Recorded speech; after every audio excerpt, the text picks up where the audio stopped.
Hi, this is Emily Danger from Great Lakes Home Solutions and StopMichiganForeclosure.com.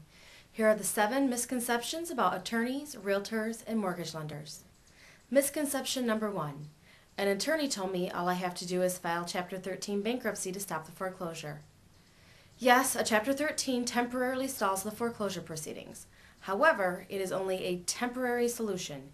You'll have to endure attorney fees, appearances in court, and the humiliation of public records showing you filed bankruptcy.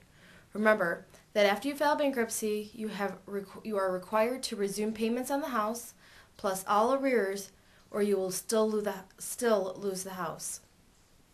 Misconception number 2. The bank has been really helpful, and they're helping me solve this. I don't need any additional help.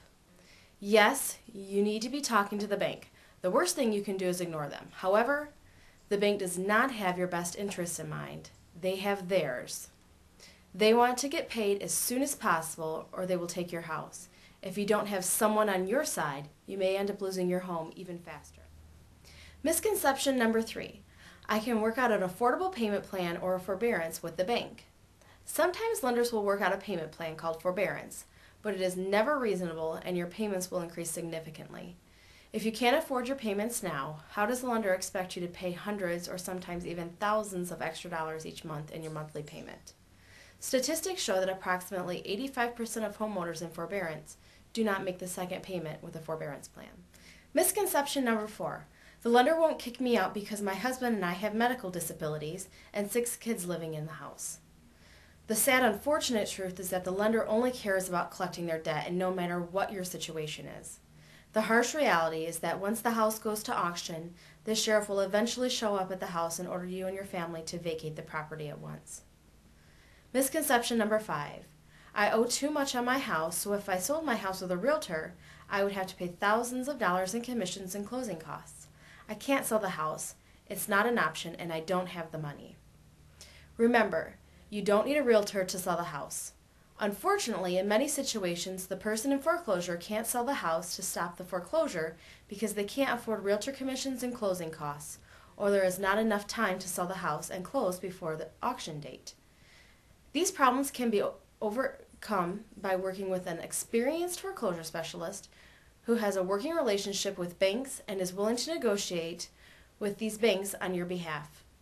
There are many times where the foreclosure specialist is willing to take risks and pay money to buy time through negotiating with the banks. Misconception number 6. The bank said I can do a deed in lieu and not have a foreclosure on my record. This is probably one of the worst things you can do in your situation. When the lender asks you to do this, they are asking you to voluntarily foreclose. Don't let the lender fool you. Your credit report and personal record will clearly read deed in lieu of foreclosure, which is a voluntary foreclosure. A deed in lieu is not for your benefit. It is for the lender's benefit. It eliminates the cost of them having to formally foreclose, but you will still lose the house and have your credit record permanently scarred. Misconception number 7. It's too late. I can't do anything. There's no use trying. Nothing is further than the truth. Until the sheriff kicks you out, you always have options. Don't be depressed. There's plenty of hope and plenty of options. You've taken a good first step by listening to this. Go to our website at www.stopmichiganforeclosure.com and watch our video on stopping foreclosure in Michigan. As always, if you'd like to speak with me directly regarding your situation, you can reach me at 269-685-5921.